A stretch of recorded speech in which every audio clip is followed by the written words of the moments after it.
ആ ഉമ്മ ഞാൻ ഇന്നെ പോവാ കേട്ടോ. എന്താ ഇപ്പൊ തന്നെ പോണത്? കല്യാണം കഴിഞ്ഞിട്ട് ആകെ 4 ദിവസമല്ലേ ആയിട്ടുള്ളൂ. ഒരാഴ്ചയും കൂടെ നിന്നിട്ട് പോവാം. ഈ കല്യാണത്തിന്റെ പേരും പറഞ്ഞിട്ട് വന്നിട്ട് തന്നെ ഇപ്പൊ 1 മാസായി. ഇനിയിപ്പോ ചെന്നിട്ടില്ലെങ്കിൽ ആ തള്ള കിടന്ന് ഓതപ്പുള്ളൂ.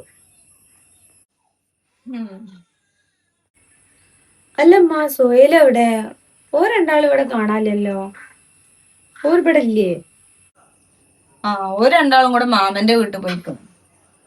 രാവിലെ പോയിക്കണം. എന്താ എന്നോട് പറയാതോ പോയത്? അയച്ച് കിടന്ന് ഉറങ്ങല്ലേന്നാ, അതുകൊണ്ടേക്കാരം എന്നോട് പറയാഞ്ഞ്.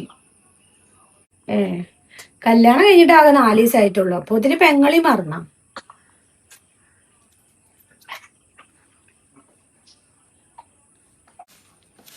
ഈ പെണ്ണെന്താ ഇത് ഇങ്ങനൊക്കെ പറഞ്ഞുകൊണ്ട് പോണത്?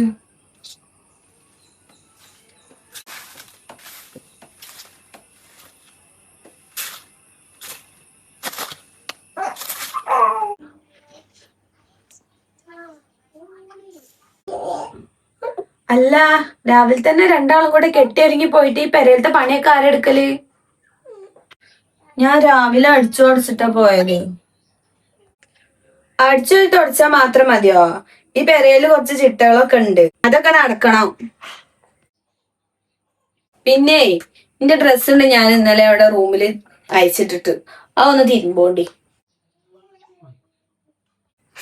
അവിടെ ഓവറായിട്ട് തച്ചിരുമ്പൊന്നും വേണ്ട, ഒന്ന് ഒലുമ്പി ഇട്ടാ മതി. ആയിക്കോട്ടെ, ഞാൻ തിരുമ്പിട്ടോളാം.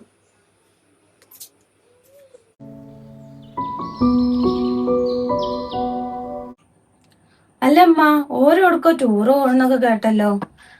അടുത്ത ആഴ്ച പോവാന്നൊക്കെ കേട്ടു.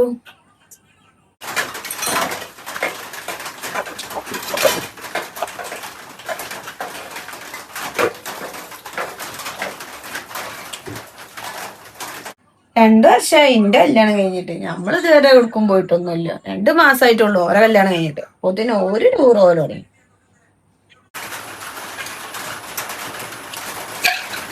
ഇതെന്തിനാ ഓരോ കാര്യത്തിന് ഇങ്ങനെ ഇടപെടുന്നത്? ഓരോ ദിവസമായി തുടങ്ങിയിട്ട്. അത് നിങ്ങളെ കല്യാണം കഴിഞ്ഞപ്പോ തുടങ്ങിയതാണല്ലോ. അന്നെ കെട്ടിച്ചിക്കണതേ അന്റെ മാപ്പളിന്റെ പെരേക്കല്ലേ. ഇത് മര്യാദക്ക് അന്റെ മാപ്പളിന്റെ പെരേക്ക് പോകാൻ പറ്റും. അതിന് നിങ്ങൾ എന്തിനാ എന്റെ നേരക്ക് ചാടുന്നത്? പിന്നെ ഞാൻ എങ്ങനെയാ പറയേണ്ടത്? കുറെ ദിവസമായിട്ട് ഇങ്ങനെ കാട്ടിക്കൂട്ടാൻ തുടങ്ങി. ഞാൻ ഒന്നും കൊണ്ടിട്ട് ഞാൻ എന്റെ പിന്നാലെ വിചാരിച്ചത്. നമ്മളെ അണക്ക് തെറ്റിക്കണേ. മര്യാദക്ക് പോവാനോ?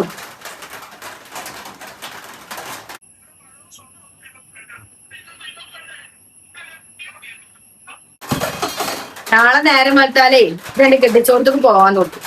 ഇവിടെ നിൽക്കണ്ടേ ജി. ഇങ്ങനെയുള്ള നാത്തുമാരുടെ പീഡനങ്ങൾ കാരണവും പല കുടുംബജീവിതങ്ങളും തകർന്നു പോകുന്നത്. നിങ്ങൾ അവരെ അന്യരായി കാണാതെ സ്വന്തം കൂടപ്പിറപ്പായി കാണുക. ജീവിതം സന്തോഷത്തോടെ കൂടി ജീവിച്ചു തീർക്കുക.